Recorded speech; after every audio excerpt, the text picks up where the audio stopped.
এগুলো হচ্ছে উইং, ঠিক আছে? এগুলো হচ্ছে উইং। এই উইংগুলোর মধ্যে একটা জিনিস দেখবা, উইংগুলার ইলিয়াম বোনের উইং এর মধ্যে এই যে এইরকম একটা লম্বা একটা স্ট্রাকচার থাকবে, কিন্তু এখানে কিন্তু এত বেশি লম্বা স্ট্রাকচার থাকবে না।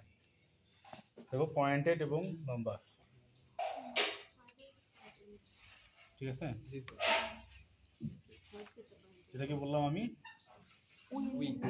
উইং, কিন্তু এটা কিন্তু এরকম নাই। একটা পার্থক্য, প্রমিনেন্ট পার্থক্য, মোস্ট প্রমিনেন্ট পার্থক্য। দুই হচ্ছে এটার আরেকটা নাম কি বলছি?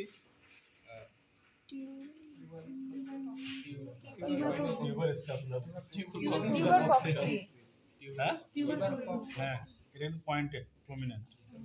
এবং আমি বলছি যে উইং অফ দ্য ইলিয়াম বোনের যে ক্রেনিয়াল পার্টটা, এটা কিন্তু অনেক বেশি প্রমিনেন্ট, কিন্তু ওটা প্রমিনেন্ট না। আরেকটা বললাম যে এটা কি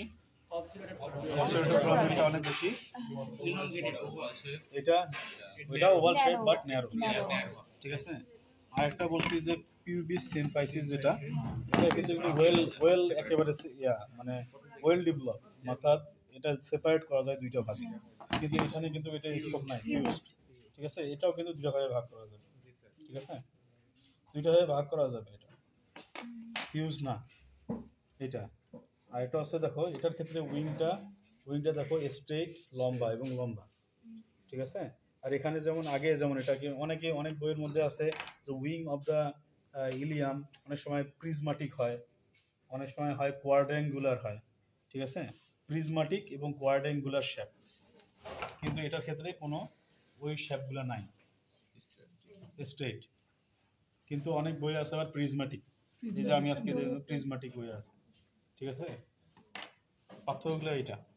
আর এটার ক্ষেত্রে যে কি বলি এটাকে, অবসোলেটর ফিলামেন্টটা হচ্ছে একেবারে ওভাল শেপ, বাট এর ক্রেনিয়াল পার্টটা হচ্ছে ন্যারো, ঠিক আছে?